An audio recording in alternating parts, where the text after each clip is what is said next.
My name is Jimmy. What's up, you guys? Jimmy here, back at you with another review for The Flash. And this is episode 16, and the episode is titled Rogue Time.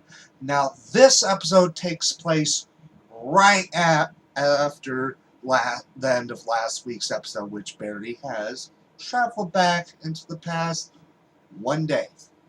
So Barry learns throughout this episode the hard way of why you do not change the past. Because time, as well said it, time will have a way to correct itself. He tries to get with Iris. That ends up backfiring when he gets socked in the face by Eddie.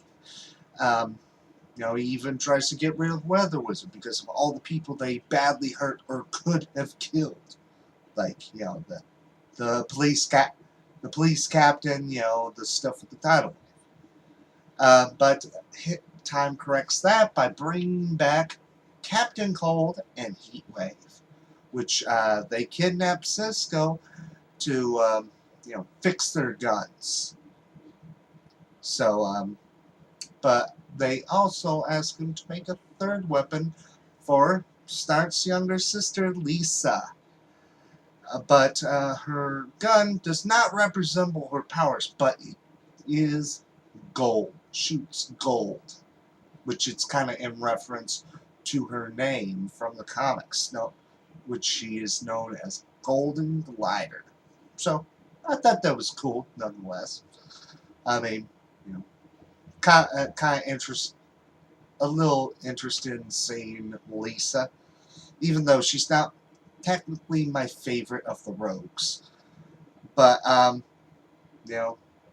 even Wells at a point told Barry of the consequences of changing time, but Barry does it anyway, being the person that he is, which I would think anyone with a good conscience would do the exact same thing as him, and kind of brought up the fact of what could change if he did save his mother.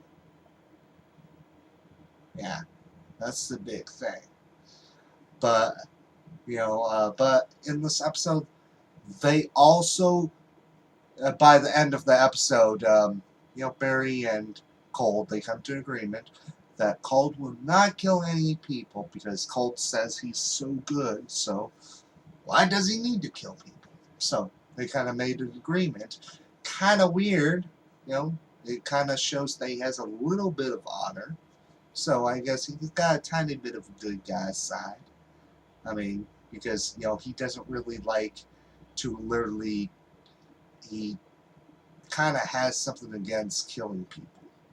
Let's just say that. But, but in the episode, they do finally call Cold's group the Rogues Gallery, which I thought that was pretty dang cool.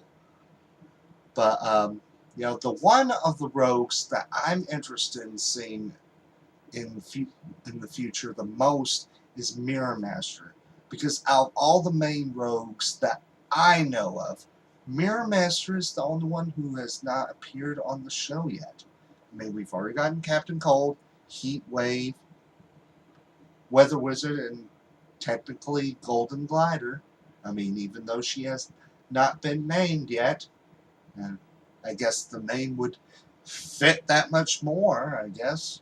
Even though she does have the same exact abilities that she did. So, I mean, I really wouldn't say there's not a possibility to bring him in. I mean, and plus, I wonder if there's the possibility, it kind of brings up that possibility of kind of introducing the new 52 versions of themselves, which they all gain the abilities of their weapon choices, which I think that's a high possibility for the fact that there have been times in the past that they have referenced New 52. Like when Dollmaker appeared in Arrow, it was the same exact version of Dollmaker from New 52. So I think it's possible we could see that in the future. but I would say like keep it off until like a season or two later, to kind of bring up some sort of story that makes them decide to gain their powers. So, but base, but that's pretty much my review. Um, really enjoyed the episode. Excited for next week's episode because we will be seeing the great Mark Hamill reprise his role from the original Flash series as the Trickster, which, I am a Mark Hamill fan. I mean, not just as an actor, but for the most part as a voice actor. I mean, he is one of the, I mean, outside of movies, he's the most well-known person as Joker. I mean, when it comes to animated, Mark Hamill. I mean, Mark Hamill's such a great voice actor. He's used the Joker voice even outside of Batman.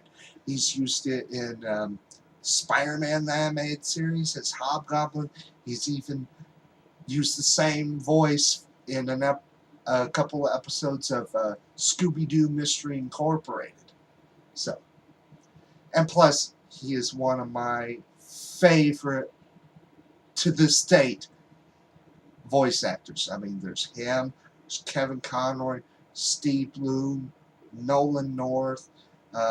Troy Baker's starting to get more and more known with each bit of work that he does in a video game, for the most part.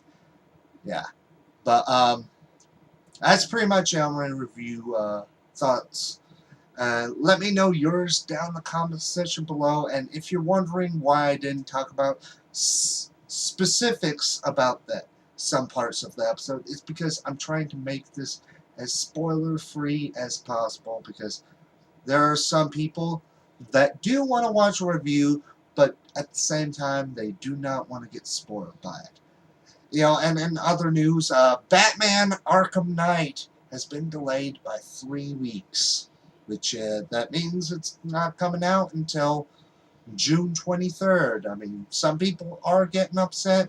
For the first part, I was getting upset. But let's just say this. It gives people more time to save up the money, no matter if you're just buying the game or you're buying one of those collectible editions of the game. And plus, it's still in June. And we also got to see some gameplay footage showing off some of that combat system for Batman, and even a little bit of how to work the Batmobile. So definitely looking forward to next week's episode, and also be on the lookout for my review for Marvel's Agents of S.H.I.E.L.D. later tonight, morning, whenever you're actually watching this. And also my review for the new episode of Arrow. And as always, my name is Jimmy. And until next time, bye.